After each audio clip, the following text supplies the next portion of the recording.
동해천 순례자의 교회 2025년 1월 5일 주일 예배를 드립니다. 먼저 고백과 용서의 기도를 드리겠습니다.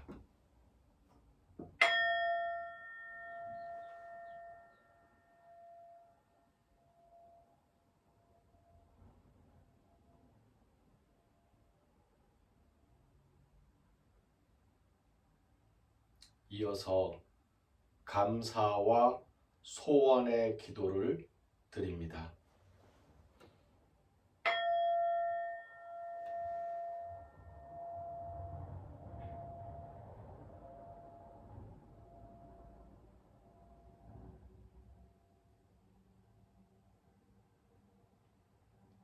다짐과 실천의 기도입니다.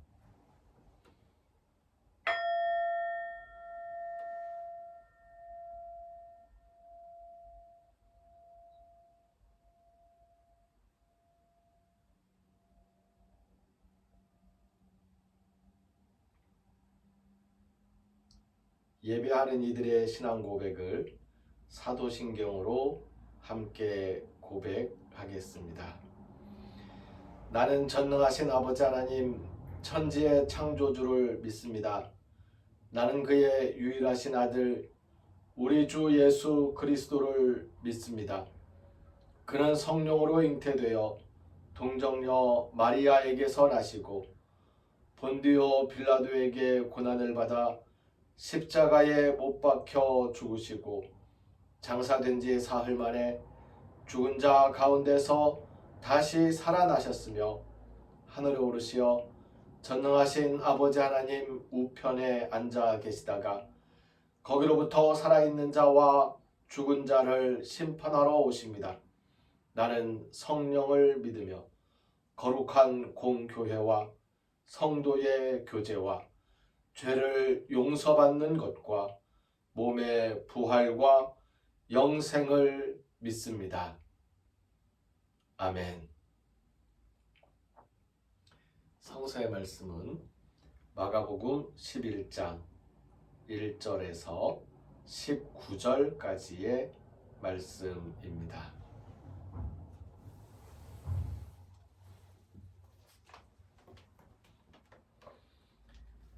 마가복음 11장 1절에서 19절까지의 말씀을 읽겠습니다.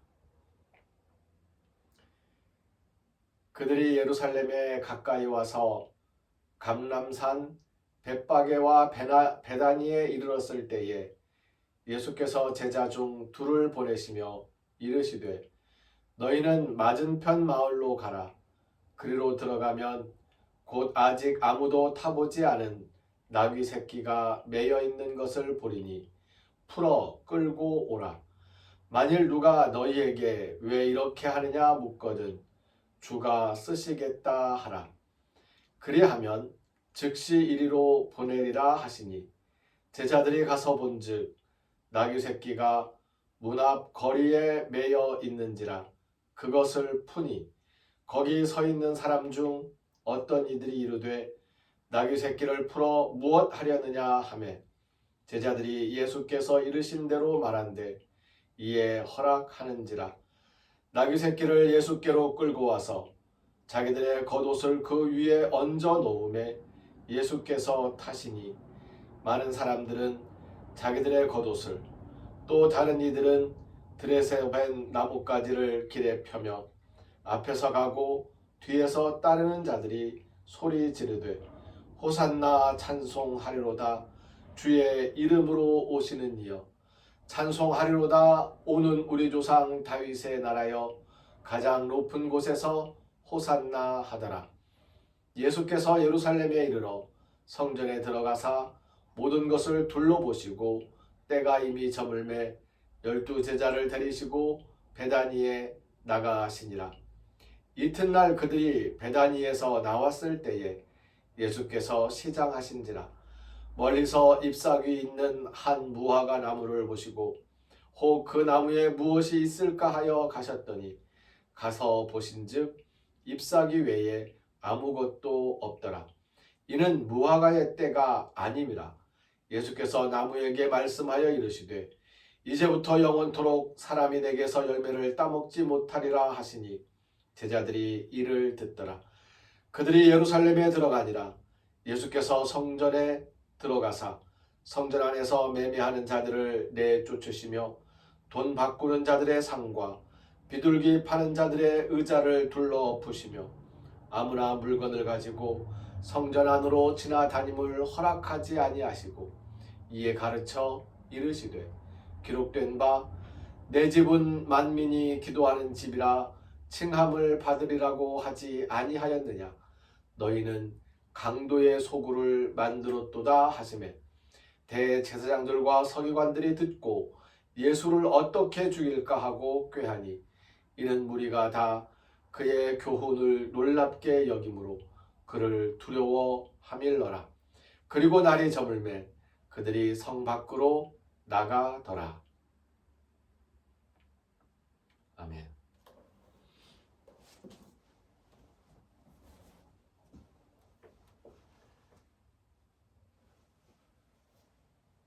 오늘 말씀의 제목을 강도의 소굴과 기도하는 집이라고 정하였습니다. 예수님이 드디어 예루살렘에 이르렀습니다. 예수님께서 드디어 예루살렘 성으로 입성하십니다. 무엇을 위한 입성이었을까요? 아무도 타보지 않은 나귀 새끼, 나도 사람 태울 날이 있겠지 하며 기다리던 그 볼품없는 작은 나귀 새끼가 예수님에 의해서 쓸모있는 나귀가 되는 그런 사건도 있었고요. 무화과나무 잎이 무성한 것을 보시고 열매도 열렸는가 보았더니 열매는 하나도 없고 이파리만 무성한. 하지만 무화과 때가 아니라는 기록이 말해주는 것처럼 열매가 맺히지 않은 것도 무화과철이 아니었기 때문이지만 잎사귀가 달려있는 것도 사실 무화과의 때는 아니었던 거지요. 이 나귀 새끼와 무화과 나무에 대한 이야기는 지난주에 우리가 살펴보았습니다. 이러한 나귀 새끼와 무화과 나무의 사건도 있었지만 무엇보다도 예수님께서 예루살렘으로 들어가셨을 때를 기록하는 가장 큰 두 가지의 사건은 호산나 다윗의 자손이여 외치는 사람들의 함성과 예수님께서 예루살렘 성전을 깨끗하게 하시는 거기에서 매매하는 자들과 비둘기 파는 자들을 다 내쫓으시던 이 사건이 중요한 두 가지의 사건이라고 할 수 있을 것입니다. 물론 더 큰 사건이 있습니다. 그것은 이제 조금 후에, 며칠 후에 나타날 것입니다. 예수님의 십자가와 죽음이지요. 나귀 새끼를 타고 예루살렘 성으로 들어가시는 예수님의 앞에서 뒤에서 사람들이 따라오면서 앞서가면서 소리쳐 외칩니다. 호산나 다윗의 자손이요. 다윗의 나라를 소망하는 이 사람들, 다윗의 나라를 소망하면서 호산나를 외치는 이 사람들을 지켜보는 예수님의 마음은 어떠했을까요? 우리는 기억하고 있습니다. 예수님께서 사람들을 배불리 먹을 수 있도록 그렇게 하셨을 때에, 조치하셨을 때에 사람들이 예수님을 붙들어서 왕으로 세우려고 했어요. 그때 사람들이 소원이 그거였습니다. 다윗과 솔로몬 시대의 풍요로 다윗의 나라를 새롭게 건설하는 예수님의 모습을 기대했던 거지요. 마침 예수님은 다윗 왕가의 적통으로 인정이 되던 참이었습니다. 다윗의 나라를 향한 소망, 예수님께서는 응하지 않으시고 혼자 산으로 기도하러 가시면서 그 무리들을 떠나셨던 것을 우리는 기억하고 있습니다. 예루살렘 성에 입성하는 그 순간에 예수님의 이 마음이 달라졌을까요? 아닙니다. 달라지지 않았습니다.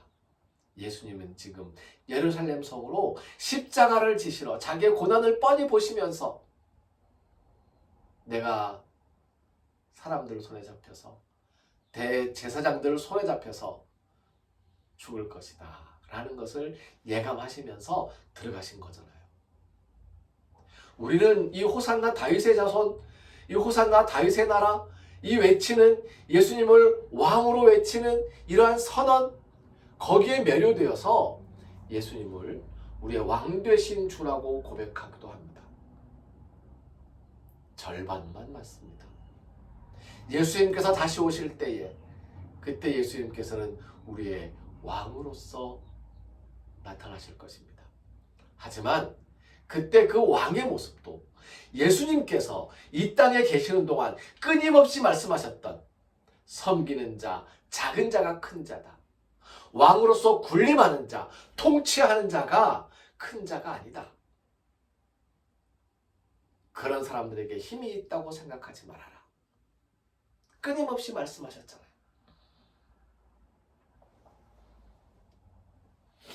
예수님은 예루살렘 성전에 들어가셔서 예루살렘 성전을 향하여서 호통을 치십니다. 강도의 소굴이 되어버렸다는 거죠. 내 집은 만민이 기도하는 집이라고 했는데 너희가 강도의 소굴로 만들어 놓았다. 너희가가 누구입니까? 비둘기 파는 사람들요? 돈 바꾸는 사람들요? 아닙니다. 여기서 말씀하시는 예수님의 너희는 대제사장들입니다. 제사장들이 사람들이 가져온 재물을 하나님께 드리고 그리고 그 재물을 자기가 먹으면서 살아가도록 그렇게 되어 있습니다. 근데 이 제사장들이 그걸로 만족하지 않고 이윤을 챙기기 시작했습니다. 비둘기 파는 사람들, 돈 바꾸는 사람들, 성전에서 좌판을 깔도록 허락해주고 커미션을 받아 챙긴 거지요. 아무 일 안 하고 성전이 제사장의 것입니까? 아닙니다. 그 제사장이 무슨 권한으로 성전에서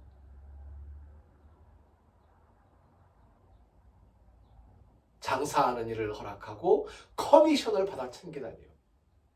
자기 것도 아닌데 나의 것도 아니고 나의 노력도 아니고 그런데 돈은 생깁니다. 강도의 소굴이 되어버린 것입니다. 예수님은 기도하는 집을 원하셨습니다. 강도의 소굴이 된 성전을 만민이 기도하는 집으로 살리시려고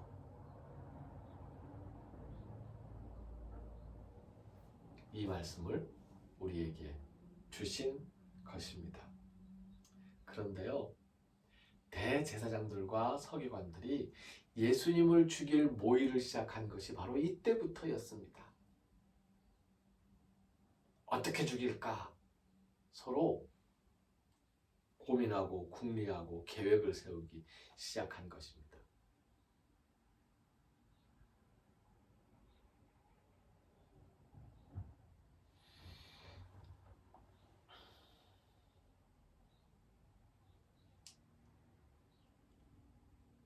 만민이 기도하는 집이라는 이 말은 솔로몬이 성전을 지어서 하나님께 바칠 때에 나오는 이야기이기도 합니다.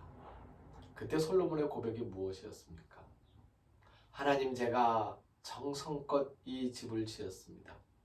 그러니 이 성전에 좌정하셔서, 이렇게 고백하였습니까? 아닙니다. 어떻게 하나님께서 인간의 손으로 지은 이 성전에 자리하실 수 있겠습니까? 이 지붕 아래로 들어오실 수 있겠습니까? 하나님의 발등상에도 미치지 못합니다. 그러니 높은 곳에서 굽어 살피셔서 다만 이 성전에서 기도하는 사람들의 기도를 들어서 응답해 주십시오 라고 기도했던 것입니다. 그렇게 고백했습니다. 하나님을 위해서 성전을 지은 것이 아니고요, 하나님께 기도할 수 있는 공간을 사람들에게 제공하기 위해서 성전을 지은 것이라고 우리가 솔로몬의 고백을 이해해야 합니다. 어떤 사람들이요, 만민이 누구나 차별 없이, 어떤 사람들이요, 만민이, 모든 사람들이, 누구는 들어와서 기도할 수 있고 누구는 들어올 수 없고, 아닙니다. 누구든지, 당신은 지금 술 취했으니까 들어오지 마시오, 아닙니다. 누구든지, 만민이, 담배 냄새가 풀풀 나는데 들어오지 마십시오, 아닙니다. 누구든지, 만민이 기도하는지 자기의 속마음을 털어놓고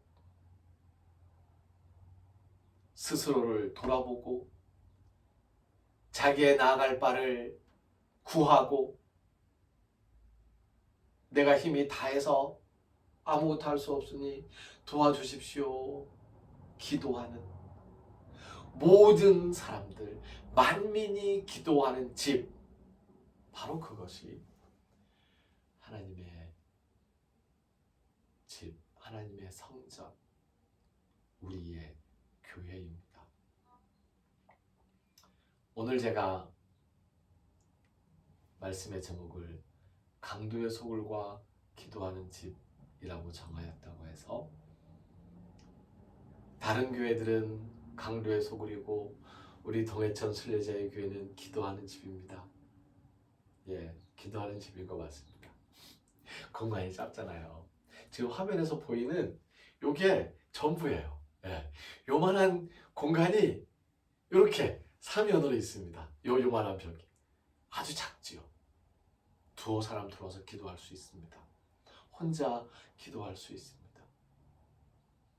7명이 함께 기도하기는 참 조금 힘들긴 합니다. 그런 뜻이 아니라 모든 교회가 강도의 소굴이 될 수도 있고 기도하는 집이 될 수도 있습니다. 예루살렘 성전이 강도의 소굴이 될 수도 있고 기도하는 집이 될 수도 있습니다. 예수님을 모시고 있는, 성령님을 모시고 있는 우리의 몸이 강도의 소굴이 될 수도 있고 기도하는 집이 될 수도 있습니다. 늘 스스로를 돌아보고 성찰하면서 강도의 소굴이 아니고 기도하는 집이 돼야지 라고 스스로를 계속 기도하는 집으로 살려낼 수 있었으면 정말로 좋겠습니다.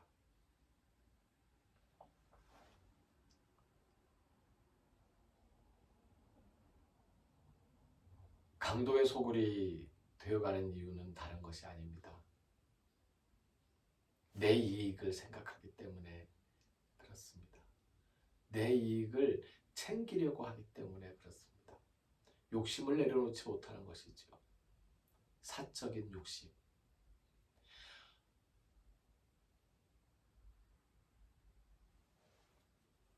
특히 우리의 일, 인간의 일이라는 것은 사회적으로 얽혀있는 공적인 일들입니다. 인간은 태어나면서 죽을 때까지 사적으로 존재하기가 사실 참 힘든 존재입니다.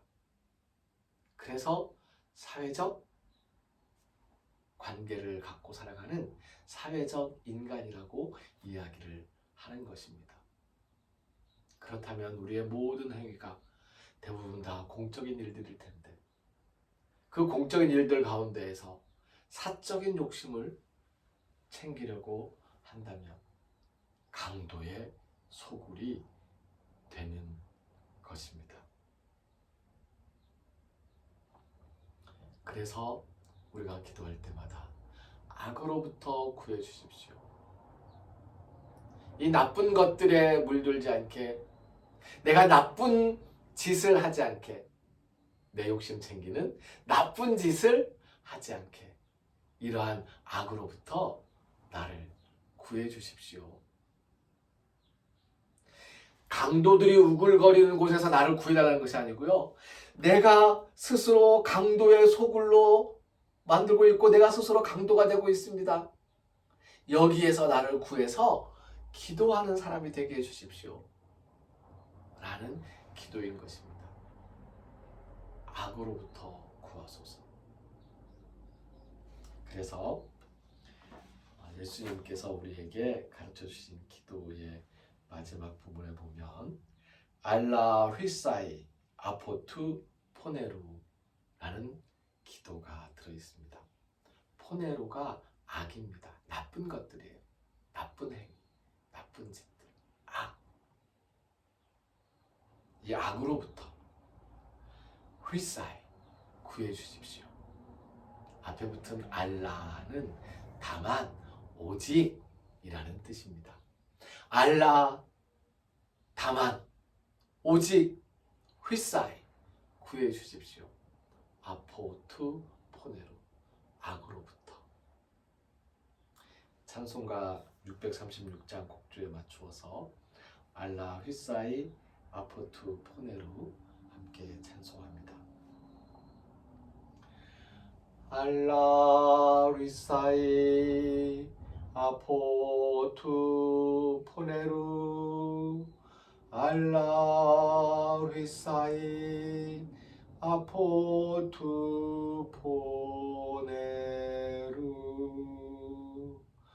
알라 휘사이 아포투 포네루 알라 휘사이 아포투 포네루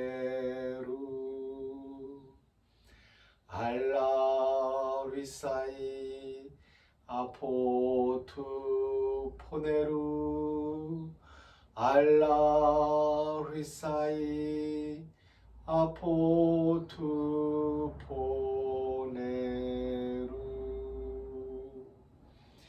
예수님께서 가르쳐 주신 기도를 헬라어 성서 본문에 따라서 기도드립니다.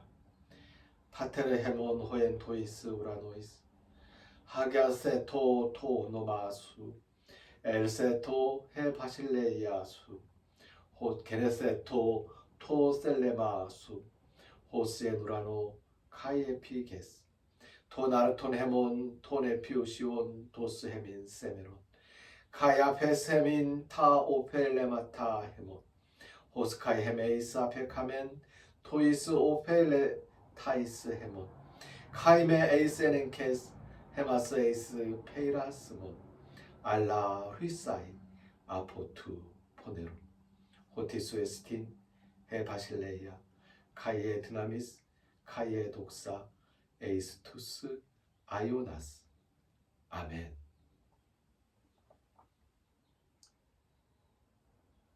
길을 걸으면서 하늘을 쳐다보는 스스로를 돌아보아 갈 길을 구하며 기도하는 모든 순례자들의 발걸음 위에 순례자들을 섬기는 일꾼 순례자들의 손길 위에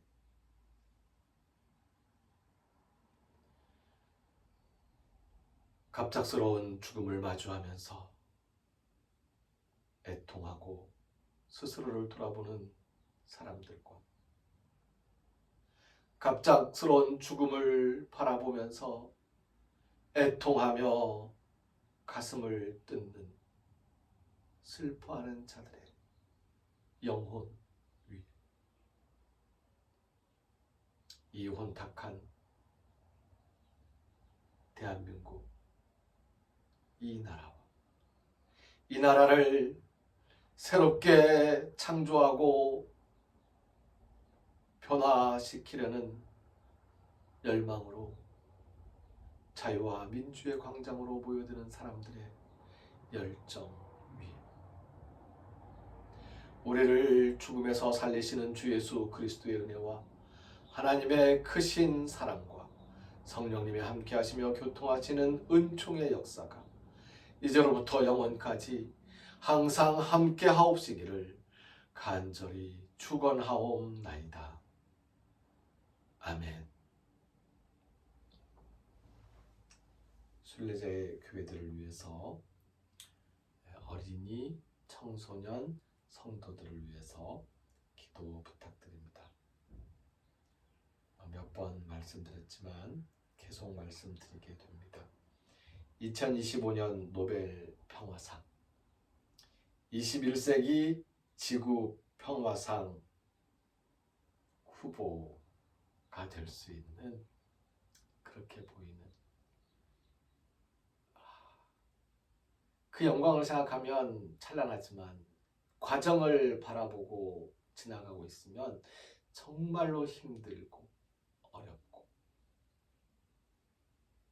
눈을 뒤집어 쓴 사람들의 그 뜨거운 마음, 자유민주 평화의 광장에 그리스도의 사랑이 넘치기를 빕니다.